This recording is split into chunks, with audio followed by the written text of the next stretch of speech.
Okay, thank you all for being convinced by Anton's powerful marketing technique. And welcome to the Pi community track. I hope you enjoyed your lunch. So our first speaker for this session is Anton Caceres, and his talk is Growing a Python Community. So let's begin. Hi guys, can you hear me? This way is better, yeah? You can hear me, great. All right, I would like to start saying thank you to our great volunteers, Anastasia and Maria. They're doing a really professional job. You know, before the talks they were asking me everything, checking how do slides work, asking what I would like to drink during my talk, so I thought that we were in Italy, so cheers to you. So yeah, thank you for coming. It's really great to see everyone. I hope more people will join, and we had a wonderful lunch. But we can get started already. So today I would be talking about the community, not about the code. And the idea of my talk today is that there are great things that are difficult to achieve by yourself, but they are doable as a group. And I think that we can start with a quote that I liked. This is the quote. So the idea is that we are not superheroes to take care of everything. Well, maybe some people are, yeah. Maybe Daria is a superhero. But as a group, we can actually do something great. And this is what the talk will be about. Who am I? Well, everything that is basically needed to know about this is that I'm a Python developer, just like everyone here. I'm a freelancer. There is nothing super special that I did. But I'm involved in some communities, and the talk is about these communities.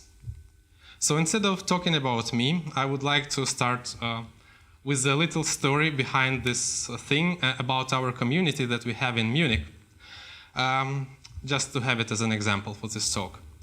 So when I arrived to Munich 3 years ago, I didn't know a language, I didn't know the people, I didn't know much at all, I just knew my employer. And I thought that it's good to get started, you know, going to some meetup or to some community to get to know people, to get the connection, get the network growing. Well, unfortunately, I didn't find exactly what I was looking for, so there were two ways. We could just do nothing and complain, or we could gather with others and do something, and that's what it will be this talk about, of course. So right now it's even a bit funny to look backwards, like what happened during last year and a half. Who of you have been anyone on PyCon.de? Nobody. Okay. Well, yeah, it is German's Python conference, and one little fact about it is that nobody of the PyCon organizers actually spoke German for PyCon Germany. Yeah. But anyway, this is us, PyMunich, and based on that, I would like to share with you some useful tips and tricks of how to build a community, how to take care of it, how to organize. So this talk is about people. It's not about code. It's about human factor that is behind this code. And even when we are saying the human factor, we usually mean something not very positive, something negative, like a mistake, right? And take something very common as an example, like take Python packages. When you do pip install something, would you ever think of the person that did this on another side of the internet? No, of course not. One exception, if it doesn't work, then you will. Ah, what an idiot wrote this or something like that. No, but that is of course not right. So there is no machine that just yields code. There are always people behind everything that we use. And that people are normal people just like us. They have emotions, they get tired, they have other things to do as well. And when we're ignoring these facts, we can... Hi. You are very welcome. Yes, so when we're ignoring the human factor, we are risking to demotivate the person who is actually doing that, who is investing the private time into doing something awesome for us, for the community. We can lose this person from the community, so we need to support. Generally, when the project gets matured, there are a couple of ways to keep them alive. You can throw a pile of money in it, or you can build a community around it. Both work. Today, of course, we speak about the second option. The first one works too. But let's just talk about the community. So, although cultivating a community is kind of embedded in our DNA, in our ancestors, in our modern lives, we've gotten away from this idea. So we live these isolated lives when we're in our office, in our car, or at home, and we don't really reach out much. Yeah? By that, we're getting some comfort and some security, but we are losing all of the benefits and all of the beauty that a more communal life gives us. Think of something like, even in technical worlds, all of the open source projects. That's basically a success of the community. Or think of something else, like what we are doing right here, right now. Maybe, are we already a community? Maybe a pasta community. Who is for pasta? Who is for pizza? Oh, it's difficult to decide. Well, no. I meant, of course, PyCon Italy. It's a wonderful proof of how the community can achieve great things by working together. The problem is here that it doesn't work automatically, so we cannot take it for granted. Someone put a lot of work in doing this. And we have some people here representing, so I think that we can make a little break now and do an applause for these people, yeah? Cool. Great. That's great. It takes time, it takes effort, but we can enjoy the result of it, and we have to appreciate it. But this talk is about how to do it, how to create it, what steps each of us can take into doing something even little, something not so much time-consuming towards this big, wonderful idea. Yeah, so how do we get started with it? This is the wrong slide. This is how the start usually works. Let's be real, but it still works, yeah? So he made it. So if you're even just two persons, you and your friends, and you're doing some meeting together or talking about something, and if you leave the doors open and invite other people, that counts. That's already a community. It's already two people and more will join. How do we call these things when we meet with our friends and discuss something and invite others? That's usually meetups, yeah? Meetup, I think it's a perfect word because it describes exactly what's happening. So this is one of the photos of the early meetups of Munich. There was not much people, but it was friendly atmosphere, it was enjoyable, and I think that even a couple of people already make a difference. When you're not alone, when you're with someone, doing something, discussing something, sharing something, it's already great and it already counts. Well, the only thing you need to do here is set some topic to discuss it, to count as a meetup, and you need to make some kind of public announcement, like, hey, everyone is welcome to this place. At this time, we will discuss something. Yeah, we don't have much people yet, but you will make a difference just by coming there. It's not that hard after all, yeah? Coming. Yeah. That's the first step. The next step in making meetups, we have to approach some companies or university. That also works. Well, the company usually has money, so they can sponsor some things. That's an advantage. Sometimes there is disagreement in the organizer crew. Should you reach out to companies or not? Because we do not want to make our events commercial. Yeah, we want to keep it community-based. That's true. But if you control it well, and the companies are actually not evil mostly, you can just get all of the benefits that company can give you, and you can make your meetup much better. Every city has some companies that are big enough to afford at least giving their space to you to make your meetup there. That's already good. And then if they are even more rich, then they probably can afford some drinks and snacks for you.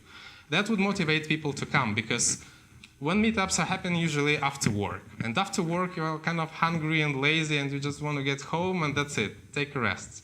Well, you need to motivate people to come, because they are not trusting you at the beginning, at least. You need to offer something. So even these little things like pizza and beer is already better than nothing. So don't be afraid. Reach out to companies that are in your cities, and I'm sure that they will offer you something good. You just have to keep the control of it, not to make a spam event, but in general, it's not a problem. And one more thing that the company can give you is speakers. So this is Dmitry from JetBrains. He is actually here on the conference downstairs at the booth. Finding the speaker is difficult. So company, since it's a tech company, they have developers and they're interested to promote themselves, indirectly even. So if you're asking the company for the space, you can also ask them for the speaker, and it helps a lot. And they are usually also people who know what they're talking about, because they're talking about the things that they are using in production or in their research, so that really helps. So reach out to the companies, don't be afraid, they will help. Because there is a second option. You probably all have a good friend who is a Python expert, like a mentor or just some nice guy, and you can ask him to give a talk every time. This will annoy him. This doesn't really scale well. So what to do if all of your friends are really tired of making talks on your meetups? You can make a code retreat. It's kind of a similar idea to Meetup. It's a day-long intense practice event. It's focusing on the fundamentals of software development and design. The thing is that it lets developers to kind of live out the pressure of their daily lives, like getting things done, pressure from the management and so on, and just practice coding clean. So you can reuse the topic. That's a nice thing of it. You can, like the classical topic of code retreat is coding the game of life, the Conway's life. It's a very easy thing to do, yeah? But on the other hand, we never usually have time to do it right. To do it in the test-driven development way, for example, to have the 100% test coverage, to try out some new approach that we never tried because we have this pressure at work that doesn't let us. So we as a community, we can do it on our meetups, and then we do not need a speaker for it. We can just gather and just do it, and that's as easy as that. So you can reuse the topic. Yeah, that is our code retreat, just to show how it works. You still need a couple of people who are experts in this field to help others, but that's usually easy to do. Then, spread the word. That's it. That's the secret of a successful meetup. You need to share it everywhere. We have companies in our cities that have employees that are interested. You need to ask them to share it in the team chat. Then you have universities with students who would be probably very interested. Hey, come. Oh, okay. They would be probably very interested in it. Then there are old, good, forgotten mailing lists. And, of course, other communities. So, like, if you have some, I don't know, Java community, there is a chance that they would be also interested in Python, because it's obviously much better. So you can try it, at least. Then, it's good to have a website, because when you're talking about your event, you need to send people somewhere. It's enough to have a WordPress blog, just one page, or a meetup group, or just a page on Eventbrite. And if this worked for Microsoft 10 or 20 years ago, well, you don't need anything super complicated. Then, you might think, okay, we have meetups in our city, it's working, there is not much else to do with Meetup, it's already quite big. What can we do next? Well, the next step is the conference. Yeah, that's more challenging, of course. So essentially, a conference has the same tasks as the Meetup does, but it's multiplied by 10. So you have one thing, another thing, and yeah, oh, okay, but don't get scared by that. Because the good thing, you have also the bigger crew that would help you out. On this slide, I put like typical topics that you need to take care of when organizing a conference. I just put it for you to see it, and then after my talk or on the Q&A session, you can ask me in details, because each of the topics deserves a separate talk, so you can just ask me afterwards about this. But anyway, what's the first step? We're making a conference, we're having a successful meetup, and we want more. We need our crew. That's how I imagined it. In reality, it's smaller. It's much smaller in reality. But anyway, you need to think big. If you're even 2 persons, make it like this. Pretend big, and then you will grow big, because the size of the crew, it changes all the time. You start small, you grow bigger, then someone underestimates the effort, so can leave, and then others come. It's normal. It's not a big deal.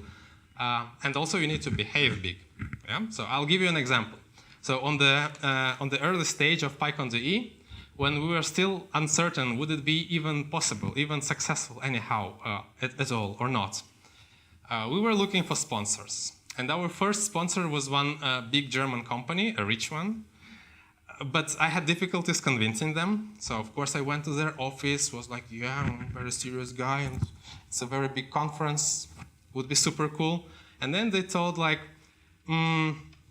okay, well, we might get the platinum sponsorship if we have this and this and this, and this doesn't cost us anything anyway, right? So I could just scream, yes, yes, yes, yes, it worked, it happens now, because that was what inside of me. But you cannot give it away so easy, right? So you say, well, I'll discuss it with the board. Something like that, yeah, well. And at the end, it was not even lies, because in some months we had a real board. You just have to think big, to be optimistic in your vision, and then it will come. Another nice example, the logistics. So once a sponsor also was asking me, like, hey, we are ready to ship the conference swag. What's your logistics center? Well, what's our logistics center? It's Anton's Palace in Munich. Yeah, you have to give your private address to everyone, but that's how your apartment looks before the PyCon, yeah. And then you also need to transport it somehow. So fortunately, you or some of your friends has a big car to get it all, but this is often forgotten. This is quite some effort to do this. Yeah, but of course, this talk would be nothing if I don't mention the main success factor of a conference. Cats. You should take this really serious. Another example, stickers. We had a nice designer, so he designed this. Not bad stickers, yeah? Should be okay, I have some here. But does it have any chance with this? No. No, no chance. We had our PyCon stickers all of the time on the conference. And this second set we just ordered from China for fun. Someone from the crew just said, oh, look, that's cute, let's get that too. We got that. And then we released it, like put it on the table, and it was gone in one coffee break, that's it. Gone. And this we still have some left. Later in the Telegram chat, one guy, Dima, shared the picture of his laptop after PyCon. If you analyze it, there are more nice, sweet stickers than our stickers, yeah. That's the truth, so take cats seriously. By the way, who likes dogs more? Okay, thank you, because we're doing the next event. Thanks for the feedback, would be important. All right, yeah, I already mentioned the sponsors. At the beginning, when they don't believe in you, they think, who is that guy, what he's doing? It's difficult to reach out, especially if you write like on the info@company.com. Your chances are very bad. Usually it's something like this, like that's you and that's the sponsor. Thank you. But if you put some extra effort to that, it works. You need to find someone from inside of the company. In the best case, a developer who can talk with his boss, or a community manager if there is this position at that company. But to achieve that, you obviously have to kind of get out of your comfort zone, because we developers, we are perfectly comfortable with our laptops. We don't really like this annoying salesman style, you know, like, hey, buy the sponsorship. But we have to. We have to. So here I'll say a couple of words about the communication. So then meetings are much better than phone calls, while phone calls are better than emails. Although email is my preferred way of communication, it doesn't work. You just don't get a reply. With phone calls, it's easier because they don't know who is calling. They'll pick it up. So there will be some reply, yeah? And then on another side, the email is better than nothing. So if you have a question to reach out to someone or not, then better do it. It doesn't cost you anything. Yeah? Emails are for free these days. So let's take advantage of it. Good. Okay, next big and more difficult topic, money. Yeah, well, adults talk about money, so we can do that. There is always this question when organizing any event that involves buying something. You need to think of it, and it's always difficult. It's difficult decisions. You need to talk with others and make probably guesses if you don't have much of experience there. So I would just share with you some insights from the conference budget, just to give you a very abstract overview of how it works. So first of all, like earning money on the conference is a bad idea. At least in Germany, it's a very bad idea, because as a developer, you earn more. So if you just take the time that it takes you to organize the conference and put it in the freelance, you'll get much more. So it's definitely a bad idea to do this for money. So you need to push another side, the volunteering and enthusiasm, and you need to be engaging others in the active way. You need to convince them that they are doing something great, because it actually is great, so it's not so difficult to do this. To do most of the tasks just as volunteers. On another side, there are also some areas where you cannot find volunteers. I'll give you an example, design, or in the venue, like cleaning stuff, Wi-Fi. It's okay to pay for the services too. So in our experience, and we talked a lot with other organizers, your crew should be working as volunteers, but other services that you cannot accomplish by yourself, you can pay for it, it's fine. It's not a big deal. These are the costs that we had. I think on other conferences it's about the same, but it could differ, of course. So if you were ever wondering how much income comes from sponsors, it's about 20%, at least for us. So most of the income still comes from the ticket sales. It depends on the country and on the agreement, of course, but that's our experience. And then about the expenses. The catering is something that is always expensive. On another side, it's also something that people always complain about. So when they are leaving your conference, there are two things, Wi-Fi and catering. They will say, it was a shitty conference, I didn't have Wi-Fi, I couldn't post to Instagram or something. Well, you just have to think of it. Yeah. And then after the conference comes the venue. You might get it for free if it's a university or not. It's up to you as an organizer to decide. And it depends a lot on how available are some support programs from the government, from the universities, and so on. So there are options. But in any case, if you're doing everything normal, even not pushing it too much, the chances are that you will not fail anyway. It can be not so cool as you imagined it, but it won't fail. Because again, it's a community event. People will support you, so you shouldn't take it too seriously about money. People will buy tickets anyway, and there will be some sponsors anyway. So you might not have a unicorn on your conference, but at least it will cover everything you need to make it successful. So I would like to encourage you to please be optimistic. It's not only about the conference, it's generally about our community events and community actions. If you're doing an open source project, be optimistic. So think that people will join you and just do something and show a good example, and they will join eventually. Same with meetups. If you're doing something like from your heart, people will join. And even the conference, although it is from the first sight like, oh hell, there are so many things to do, but it's not that bad if you have a community with you. Then, if you have difficulties, you just ask others. We have PyCon Italy here right now. They are super experienced. They're doing this for years. And now, I want to say a little note about our event. So, I had no clue how to do conferences. It was just an idea. So I spoke with Giovanni, the organizer of this conference, and he was giving us all of the insights, everything, in detail, how to do it, what to be aware of. That is also partially why I'm doing this talk, because I thought, well, if I found this useful, then maybe others will find this useful too, so I'm sharing it right now.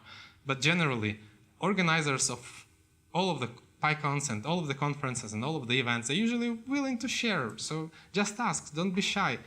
And this is also a point when I want to thank to the PyCon Italy. So you were one of the success factors of our conference. Thanks. Then, even if it's challenging for you, even if you are having difficulties, the community helps. So it's even kind of fun to do even some routines like packing the goodie bags. It's such a boring thing that you have to do in your free time after work, but it's still fun.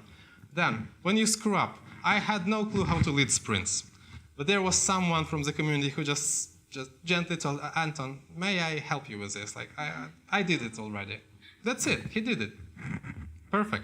Then, even if there is no guy like that, it's a community event, come on, it's non-commercial, so people will forgive you if you do something wrong. Just try it, people will be thankful anyways. Yeah. So, it's really worth a try to do something. Would it be as small as a 3-person meetup? It counts. Would it be as big as a 300 people conference? It also counts. You can scale, you can do it in a different way next year, but it's definitely worth a try. And by showing our example in Munich, I just want you to say that we didn't have any experience in that, and if it worked for us, it would also work for you.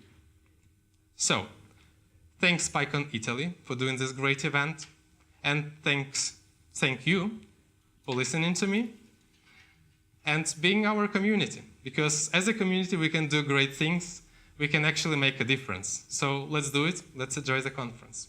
That's it. Thanks.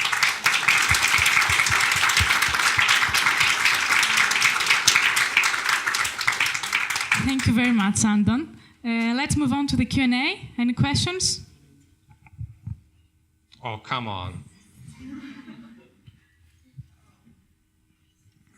So it could mean two things. It was quite good or quite bad. Okay. Nice. Are you sure? Okay. Daria. How you convince, not convince, but people that you want them to volunteer with you? How was it? How did you do, and what is the clue to do that? This is a very good question, because convincing someone, especially in something that you're not so sure about, is difficult. So it is a challenge, yes. On another hand, if you're doing it from your heart, then you're probably believing in it. And if you're believing in it, then it could be viral. Like just telling about how you imagine this thing, what you're doing. It could get others kind of addicted to this idea too, because you're telling the truth at the end. It's not so hard. The bad thing of that is that even if you're sharing the idea with someone, even if this someone is totally loving your idea and is excited about it, that does not mean that this someone will have enough time to dedicate to this, because organizing something is kind of a real work. You have to do it in your free time. You have to, well, it's a second job, let's say, which you do for free. So yes, some people underestimate the effort. So I'm always communicating both sides of the story. I'm telling how fun it is, how cool it is, and what awesome things we can achieve together. And I'm also telling right away, like, if you're volunteering the conference, then you will probably miss most of the content. Like, you just have other things to do. On the other hand, if you are just a co-organizer, you're preparing the conference, then you will still enjoy the conference, but you will waste like 2 months before the conference, or probably more, all of your weekends. That's true. So you should tell it right away to make it clear that it's not just about fun and gathering and drinking. It's actually work. But if people commit to this, then they usually try to remember. Like we say, co-organizing takes on average 5 hours per week, on average. In the last months, it gets much more intense. But at the beginning, it's still quite relaxed. So if a person says, okay, yeah, I have this time, perfect. If not, then, well, thank you anyway for the interest. That's how we do it.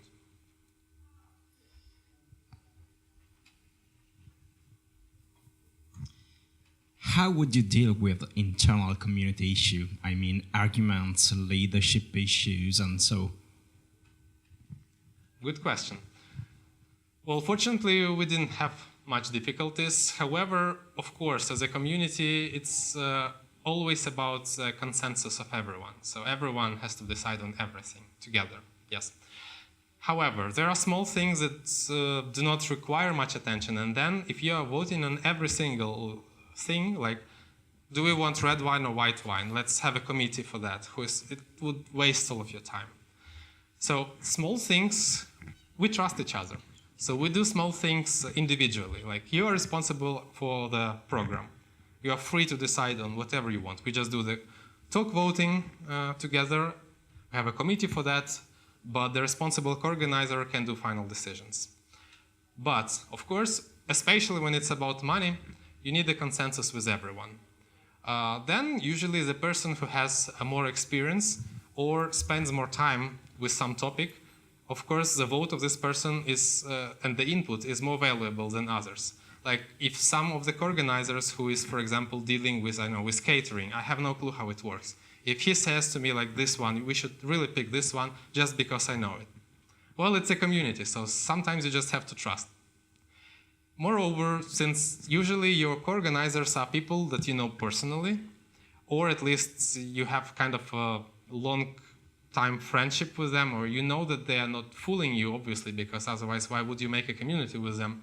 Then you can trust them. And if they are experienced in this area, you can trust them without even checking much. So mostly it works on the trust. If there is still some dispute, it's simple voting, because I don't see another way. Could work differently for other events, though. Any other questions? Come on, one more, and I can finally enjoy the wine. Okay, this is kind of a mean question. Can you give an example of something that went really wrong when you were planning the conference and how you handled it? Easy. Easy. Okay, let's think of something innocent. Not so complicated. Have it. So, people complain about the catering and about the Wi-Fi. We never expected a problem with a room with a heat.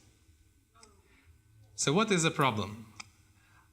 It was probably quite cold in one of the rooms, in the main room actually, the keynote room. It is the biggest one, and someone just manually tried to change the temperature on the climate control system, and it broke in the top position. So it was making it as hot as possible, and it was insane. Everyone was sweating, and it was a disaster. And there was a keynote in 1 hour after that.